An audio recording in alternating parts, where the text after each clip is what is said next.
nomor kedua kali ini, di mana grup B sudah tidak bermain. EVOS, Boom, Void, Dewa United beristirahat untuk di match terakhir. Berarti EVOS pukulan berat banget hari ini.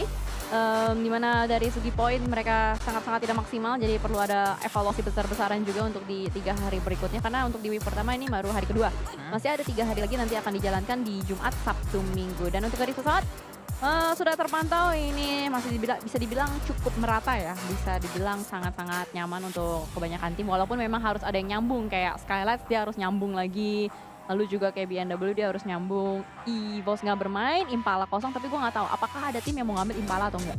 Kalau dari segi track record, tim yang sempat mengambil Impala itu adalah Genesis Dogma. Tapi kan Genesis Dogma saat ini sudah punya rumah baru, dan rumah baru mereka adalah Monte Nuevo. Mudah untuk dijangkau dari garis pesawat seperti ini. Jadi mungkin saja Impala akan kosong tapi 2-1. Memiliki pergerakan menuju ke arah kanan antara Los Leones atau Impala yang coba diambil oleh tim 21 Esports di match kali ini. Kalau ngelihat dari datanya mereka harusnya berada di Los Leones. Ya betul saja, 21 Esports akan berada di Los Leones. Terlihat mereka juga menuju ke arah La Bendita seperti yang sempat kita bahas di awal tadi. Ya, La Bendita bakal dikuasai oleh Morse secara seutuhnya, namun hati-hati karena biasanya Onyx juga bertebaran di area Minas Generales. Itu kan kadang-kadang mereka suka bertemu biasanya untuk satu player yang mungkin offside sedikit. Ya. Namun ini udah hari kedua, jadi mungkin ada beberapa analisa yang sudah dilakukan dari setiap tim. Dan untuk di Los Leones masih wajar banget untuk dibagi ke dua tim, ada 21 dan juga tadi itu nggak kelihatan gue.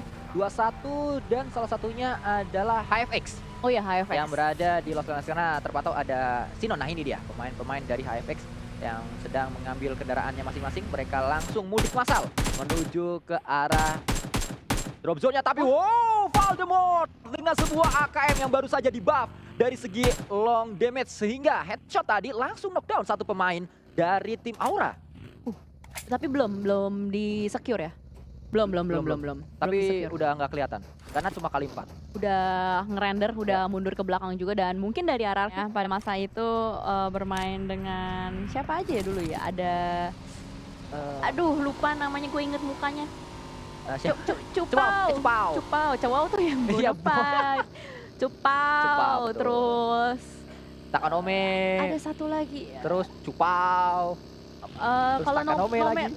Takanome sebagai W, Cupau sebagai A. Karena kan W-nya 2. Itulah kenapa Takanome lebih dominan di sana. Iya. HFX tapi defensif HFX cukup kuat, satu knockdown sudah didapatkan. Datang kembali 2 pemain dengan sebuah kendaraan Uzi yang langsung menghukum seorang Heaven pulang ke Heaven. Oh my god, kali ini trading eliminations terjadi nampaknya dari Onyx dan juga HFX masih digocek-gocek kembali dari Agansi, turun ke arah bagian bawah, tapi low health banget, tidak mampu menahan kembali gempuran yang diberikan oleh Onyx Esports. Berdansa kembali di bagian atas, dan kali ini dari Zinon dan juga Hartos lagi berupaya juga untuk melawan 2 player dari Onyx yang masih bangkit berdiri dan tidak mampu juga. Satu player kembali dilumatkan oleh Onyx. Onyx berjaya pada kali ini. Ya kita lihat bagaimana kuat sekali sebuah ofensif yang ditunjukkan oleh pemain-pemain Onyx. Evan tadi sudah pulang ke surga. Kita juga terus memantau apa yang bisa dilakukan oleh pemain-pemain Onyx. Tapi RRQ datang. RRQ menuju tempat ini. Sinon menjadi yang terakhir dari HFX. RRQ memantau dari tempat yang cukup jauh, menjaga jarak. Ternyata RRQ menuju ke arah defensif dari Onyx. Tapi HFX ketahuan satu pemain terakhirnya. Ada jiggle yang dilakukan. Mort mundur terlebih dahulu. Asa menjadi pemain yang kedua, dan Asa mendapatkan pemain terakhir dari HFX. HFX Tusun pulang sangat cepat di menit ke-11. Biasanya kalau kita lihat fight terjadi di menit ke-13, menit ke-14 ini ada perubahan kembali. Sudah mulai berani, kita lihat banyak sekali tim membuka tembakan mereka, maju ke arah bagian depan. Mungkin ini udah mau masuk ke akhir hari kedua juga. Dan nampaknya dari 21 juga down satu playernya, masih ada waktu untuk bisa diselamatkan. Namun hal yang menarik di sini, Hunt For You akan bertemu dengan mantan timnya di sini. Bahkan tembakan pertama sudah ditunjukkan oleh Rosezi. Sebuah confirm elimination menuju ke arah pemain-pemain dari GPX. Mundur terlebih dahulu GPX perlahan namun pasti. Mereka menghindari pertempuran di tempat tersebut. Tapi mau kemana Hunt For You? Karena sudah ada sebuah pemotongan yang akan coba dilakukan oleh pemain-pemain dari Aura. Tembakan dilakukan oleh Jason. Satu yang meledak di sana itu adalah seorang Lynx. Pemain yang juga sempat bermain bersama dengan tim Zeus. Hampir menuju PMPL bersama Zeus. Saat ini Lynx bermain di PMPL justru bersama tim yang berbeda yaitu GPX. Tapi Hunt For You berada di atas. Di bawah Hunt For You ada Jaxi. tempat Hunt4U bermain di Aura diambil oleh Jaxi. Dan Jaxi akan membuktikan kalau dia lebih pantas berada di Aura dibanding Hunt4U. Tapi masalah posisi Hunt4U sulit di sini. Dengan seorang diri saja, temannya tidak melakukan regroup atau setup bantuan. Dan ini adalah sebuah wise decision yang dilakukan oleh Hunt4U untuk tidak membuka step sama sekali. Itu pemain-pemain Aura lagi screening sih sebenarnya. Kirain udah mundur, ternyata belum. Belum, masih. Mundur beneran? Ya nggak ketahuan kayaknya. Nggak ketahuan. Hunt4U, selamat dia di match kali ini. Datang lagi. Capek banget. Pergi lagi. Nggak ketahuan. Wah, tarik ulur nih, Aura nih mainnya nih. Oh, ini mungkin yang menyebabkan Hunt4U pindah. Tarik ulur dia. Tarik ulur. Kadang ngechat cepet dibales, kadang dibales lagi, lama balesnya. Iya. Kadang balas cepet, kadang lama balasnya. Bikin overthinking.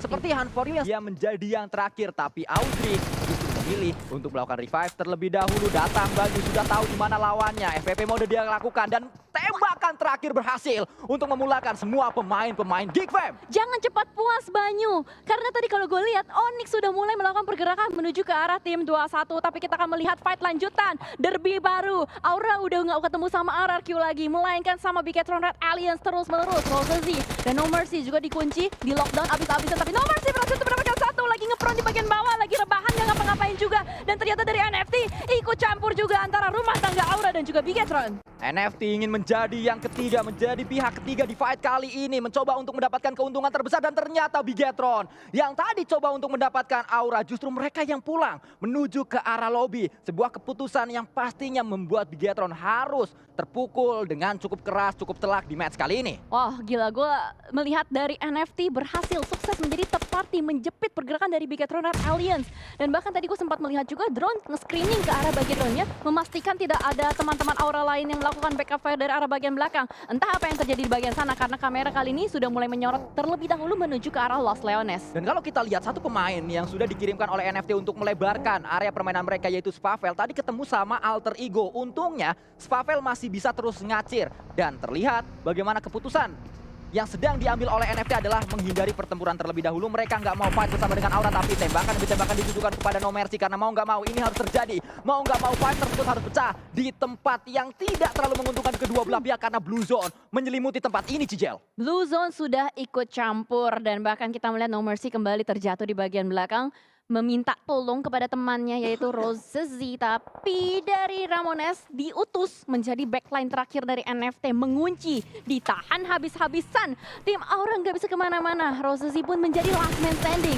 Ini adalah tanda signal bahaya untuk Aura. Ya harus berhati-hati, tapi langkah selanjutnya dari NFT setelah mereka selesai untuk mengganggu fight antara Aura dan Bigetron adalah bertemu dengan pemain-pemain AE. Ramones tidak bisa bertahan, dia pun knockdown, Aura pulang, tapi NFT kehilangan pemain penting mereka yaitu Ramones. Tapi untungnya dibayarkan dengan 1 poin yang dibawa pulang sama Ramones. Ya. Dia berhasil ngedapetin 1 player, dan ternyata Alter Ego berhasil untuk nge-cut off player-player dari NFT. Dijebak dan ternyata dipulangkan begitu saja seorang drone. NFT masih ada 1 player terakhir. Entah di mana, itu harusnya Spavel gak sih? Ya, Spavel tadi yang masih terus ngacir, dia masih selamat tadi ngelewatin pemain-pemain AE dan LL saat ini yang menjadi area circle. LL yang nampaknya menjadi magnet circle di match terakhir kita di hari yang kedua.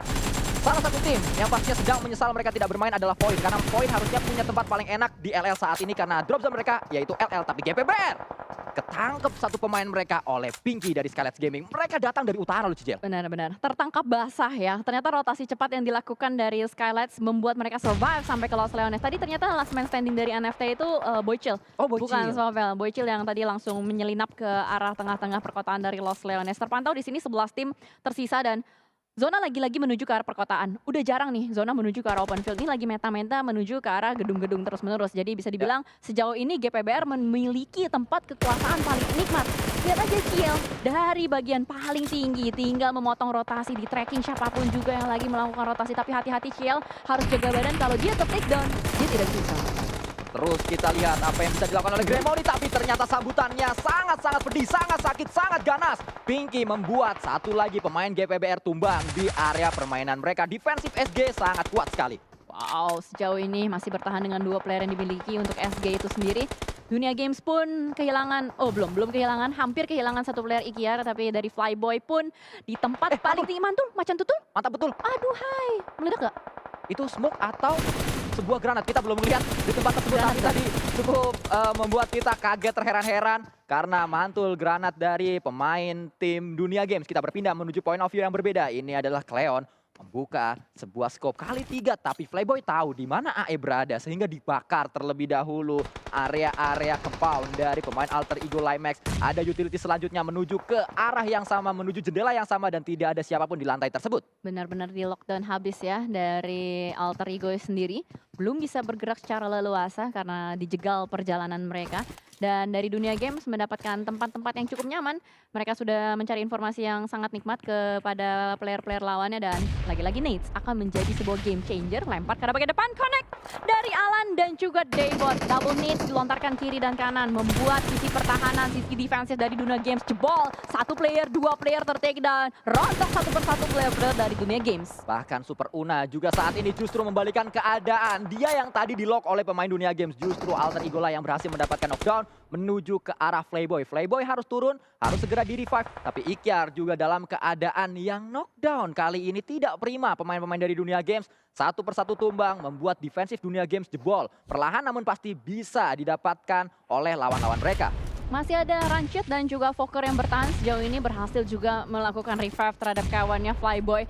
Tapi gempuran hebat sedang dilakukan, sedang dibangun juga oleh Genesis Dogma. Maju ke arah bagian depan secara perlahan-lahan, masih belum ketahuan ada di mana. Tapi Alan berhasil untuk bangkit kembali. Nichil pun down di bagian belakang. Belum adanya usaha revive yang sedang dilakukan, tapi ternyata dari Boom sudah mulai meng-screening out gudang-gudang yang dijaga oleh Dunia Games. Belum terpantau ada di bagian mana. Bakal terjadi jual beli granat di sini, Sanskuy. Bahkan saat ini Flyboy sudah men-setup 2 utility. Itu adalah smoke dua-duanya ternyata dari seorang Flyboy. Kita terus melihat Boom mengetahui di mana Flyboy berada dengan sebuah UMP-nya. Harus reload sekarang juga, tapi saat reload justru Flyboy keluar. Sangat baik timing dari Flyboy. Mencoba untuk mendapatkan 2 ternyata dengan Thompson. Senjata yang baru saja di-buff membuat Flyboy sangat kuat. 2 pemain didapatkan. Mencoba untuk mencari yang ketiga. Tidak berhasil kali ini karena ternyata Alan menghukum Flyboy, Cijel. Terhalang oleh smoke-smoke yang masih ada di antara Genesis Dogma dan juga Dunia Games. Fight antara DGG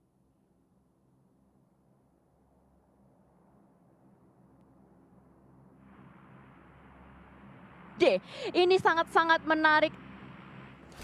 Ya harus berhati-hati pastinya pemain-pemain Morph. Tapi setup yang dibangun oleh Morph juga cukup baik. Mereka melakukan sebuah split 3-1. Satu pemain Zai belum ketahuan sejauh ini karena lemparan utility dari Onyx terus-terusan menuju ke arah 3 pemain Morph yang datang dari defensif sebelah kanan pemain-pemain Onyx. Tembakan dilakukan sangat baik sekali. Jobren ini mendapatkan 1 knockdown menuju ke arah Frenzy. Tapi Morph masih memiliki Zai yang berhasil untuk masuk menuju ke arah pertahanan dari Onyx. Ternyata Zai juga tumbang di tempat tersebut. Cijel. Ini yang menyulitkan dari Morph untuk bisa nge-push ke arah Onyx karena setup dari Onyx sangat-sangat baik.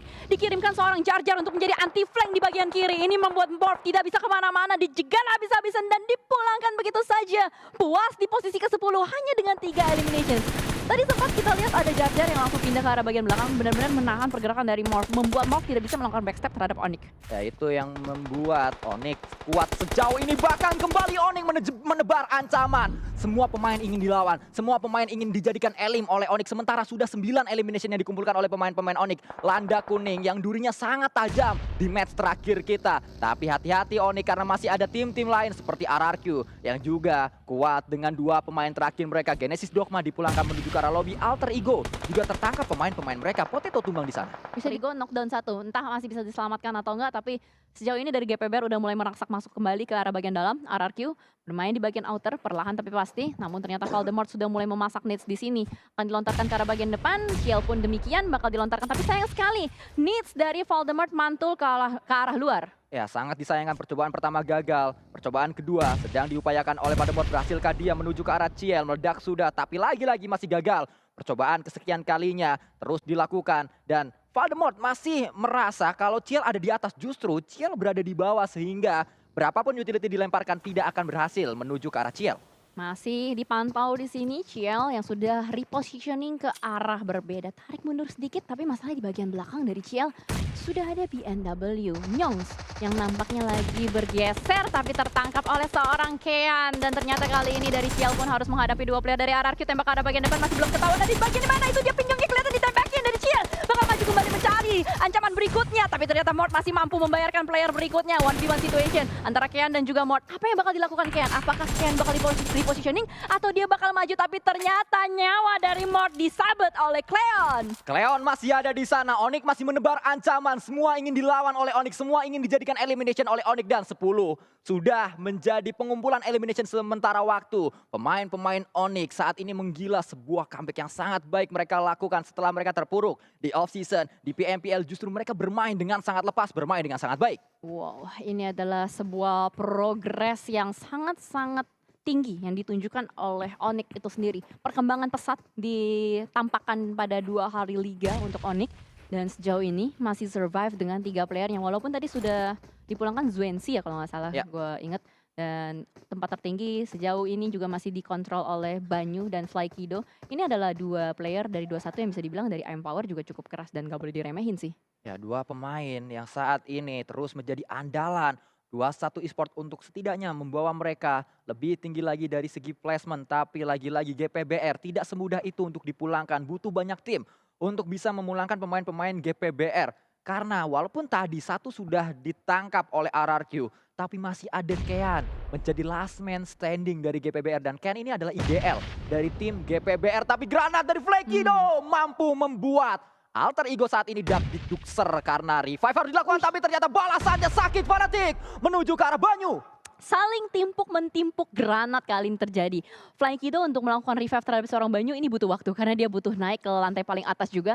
Untungnya masih punya beberapa revive yang terjadi lagi-lagi ada balasan granat yang dilakukan oleh Alter Ego. Tapi tembakan demi tembakan dilakukan oleh Jar Jar menuju pemain-pemain Alter Ego. Diketahui di mana posisi AE berada dan mereka ngumpul jadi satu granat mampu membuat Alter Ego pulang semuanya menuju ke arah lobby. Apalagi revive sedang dilakukan. Meledak di sana masih ada jarak ternyata Tijal antara ledakan dan juga revive yang sedang dilakukan Alter Ego. Untungnya masih ada obstacle yang masih bisa dimanfaatkan juga oleh Alter Ego. Itu dia. Dan berhasil didapatkan dan Alter Ego pulang satu persatu player-playernya menyulitkan sekali. Dan tidak bisa memperpanjang nyawa dari Alter Ego. Sementara kita melihat 3 tim bertahan. Onyx yang sejauh ini kita lihat punya manpower paling banyak. Bahkan dari 21 pun sudah terselimuti oleh Blue Zone juga nggak bisa kemana-mana. Skylights pun demikian. 21 pulang. Skylights last man standing pun tidak bertahan. Onyx kembali berjaya.